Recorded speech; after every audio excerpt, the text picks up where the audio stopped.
আসসালামু আলাইকুম। প্রিয় গাইস, চলে এলাম ঢাকা শহর ভ্রমণ শেষে নারায়ণগঞ্জে।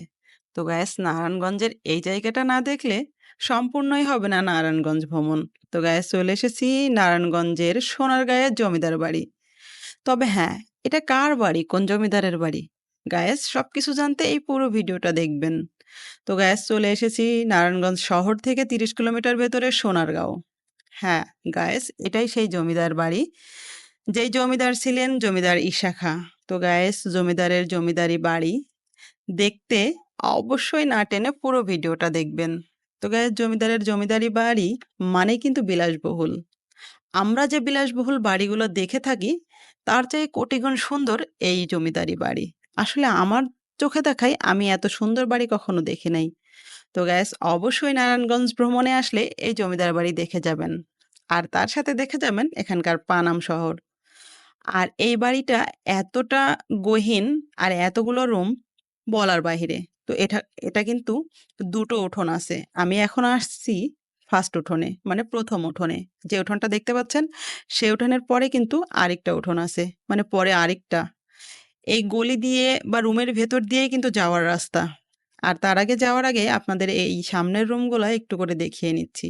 মানে এতগুলো রুম যে ধীরস্থিরভাবে দেখানো সম্ভব না। পুরো বাড়িটা ঘুরতে হলে মিনিমাম ১ ঘন্টা লাগবে।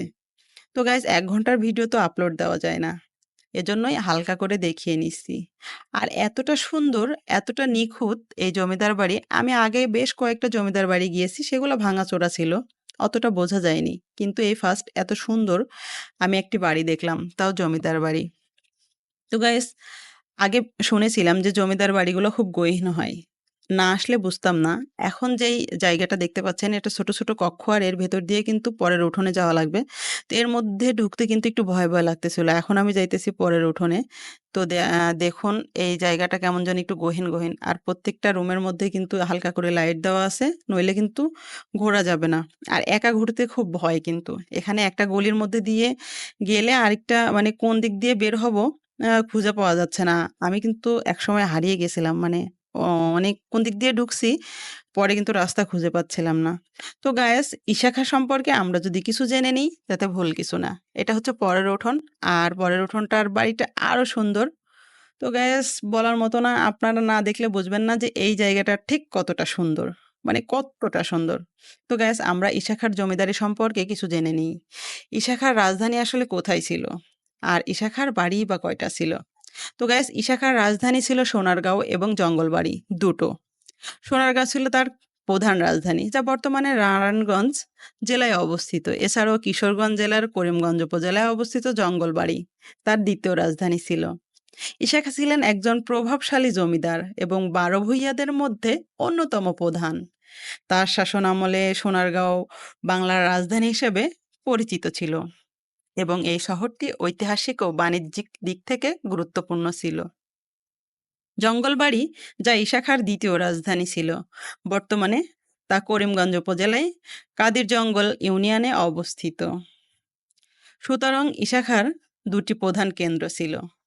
সোনারগাঁও প্রধান রাজধানী, যা নারায়ণগঞ্জ জেলায় অবস্থিত। জঙ্গলবাড়ি দ্বিতীয় রাজধানী, যা কিশোরগঞ্জ জেলার করিমগঞ্জ জেলায় অবস্থিত। তো গায়েস, জেনে নিলেন ইশাখার জমিদারি বাড়ি কয়টা এবং কি কি। তো গায়েস, ইশাখার বাড়িটা দেখতে কতটা সুন্দর, আমি আপনাদের সাথে একটি কথা শেয়ার করতে চাই। সেটা হচ্ছে এখানকার, আমি সিঁড়িগুলা দেখছি। সিঁড়িগুলা কিন্তু অনেক গহীন। মানে গহীন জায়গা দিয়ে। আমাদের বর্তমান জেনারেশনে যে বাড়িগুলা হয়, বেসিক্যালি সেই সিঁড়িগুলা হয় সাইড দিয়ে বা সামনে দিয়ে। কিন্তু এই বাড়িটার সিঁড়িটা আপনার একটা গহীন জায়গা দিয়ে। মানে সব সিঁড়িগুলাই দেখলেন, এই যে এখন আমি সিঁড়ির গোড়ায় আছি। এই যে সিঁড়ির গোড়ায়, এটা কিন্তু সিঁড়ির গোড়া। আর এই জায়গাটা কিন্তু একেবারে গহীন। মানে কোন দিক দিয়ে এসে যে আমি সিঁড়ির গোড়ায় উঠলাম আমি নিজেও জানি না। তো গহীন জায়গা দিয়ে কিন্তু সিঁড়ির গোড়া। মানে সিঁড়ি থেকে নেমেই আপনি হুট করে বাহিরে বের হতে পারবেন না। আসলে জমিদারদের কাজ-কাম তো বোঝা খুব মুশকিল। তাদের সেই সময়ের শাসন-বারণ, তাদের সবকিছুই ছিল অন্যরকম। মানে বোঝা মুশকিল যে আসলে কি? আর এখানে যদি কাউকে ধরে নিয়ে আসা যাইত বা কাউকে যদি এখানে আ একবারে এই বাড়ির মধ্যে ঢোকানো হইতো, আসলে জমিদারদের দেখে প্রজারা যে ভয় করবে না, এই বাড়ি দেখলেই তো ভয় লাগবে। মানে এই বাড়ির মধ্যে একবার ঢোকালে ওর জীবন শেষ ভয়ে। এ বাড়ি থেকে বের হতে পারবে না কেউ। কেউ দৌড় দিয়ে যে বাহিরে বের হবে এরকম কোনো ওয়ে নেই। যদি এখানে কোনো মানে প্রহরী নাও থাকে তাও দৌড় দিয়ে বের হতে পারবে না। বাড়িটা এতটা গহীন। আর রুমগুলা আপনার এত গহীন, মানে একটা রুমের মধ্যে দিয়ে ১০টা ১৫টা রুমের মধ্যে চলে যাচ্ছেন। আপনি কোথায় যাচ্তেছেন? আপনার বুঝতেই পারবেন না যে আমি কোথায় আসলাম। ব্যাক করতে আপনাকে আবার মানে ওই তাক করে থাকা লাগতেছে যে আমি আসলে কোন দিক দিয়ে ঢুকছি। মানে এতটা। এই যে এখানে আরেকটা সিঁড়ির গোড়া আসছি আমরা। এই সিঁড়ির গোড়াটা দেখেন। এই যে সব সিঁড়ির গোড়াগুলাই কিন্তু এমন গহীন জায়গা। আর সিঁড়িগুলা বন্ধ করা আছে, উপরে যাওয়া নিষেধ। আর এভাবে এই প্রতিটা রুম আমি দেখানোর চেষ্টা করলাম। দেখাচ্ছি। আসলে জমিদার বাড়িগুলা বেসিক্যালি কেমন হয়? এই, এই বাড়িটা না দেখলে আমি বুঝতাম না। কারণ এত আমি বেশ কয়েকটা জমিদার বাড়িতে গেছি। আ মানে জমিদার বাড়িগুলো বেসিক্যালি ভাঙাই হয়। কারণ অনেক দিন আগের। সেগুলা আ ভালো পাওয়া যায় না। এমনিতেই একটা বাড়ি আছে এরকম বোঝা যায়। কিন্তু এরকম এখনো নিখুঁত আছে শুধু এই বাড়িটাই দেখলাম। আমি পানাম শহরেও গেছি। তো পানাম শহরের বাড়িগুলোও কিন্তু মানে ধসে পড়তেছে। ওখানকার বাড়িগুলোও সুন্দর নাই। শুধু এই শাখার এই বাড়িটাই সুন্দর আছে। মানে এই বাড়িটাই সৌন্দর্য শুধু। আর বাকি যে বাড়িগুলা রয়েছে সব বাড়িগুলাই মোটামুটি ভাঙাচোরা।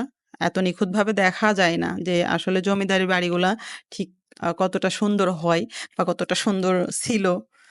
এই বাড়িটা না দেখলে বোঝা যাবে না যে জমিদারের জমিদারি ঠিক কতটা সুন্দর।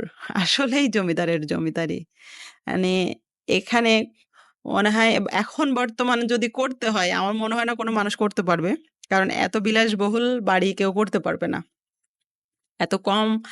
আর আমাদের চিন্তাধারায় হচ্ছে যে অল্প টাকায় আমরা বেশি বিলাসিতা থাকবো। কিন্তু এত টাকা খরচ করে কেউ বিলাসিতা করবে না। আর আমার খুব ভালো লাগতেছিল তাই আমি একটু দৌড়াদৌড়ি করতেছিলাম বারান্দার মধ্যে দিয়ে। অনেক ভালো লাগতেছিল। আসলে কি বলবো ভালো লাগার কোনো শেষ নাই। আর আপনাদের কাছে কেমন লাগলো এই জমিদারি বাড়ির ভিডিওটা? আমার কাছে অনেক ভালো লেগেছে। অবশ্যই আপনাদের কাছে ভালো লাগলে লাইক, কমেন্ট, শেয়ার করবেন। আর হ্যাঁ, অবশ্যই নারায়ণগঞ্জে আসলে এই জমিদার বাড়ি ঘুরে যাবেন।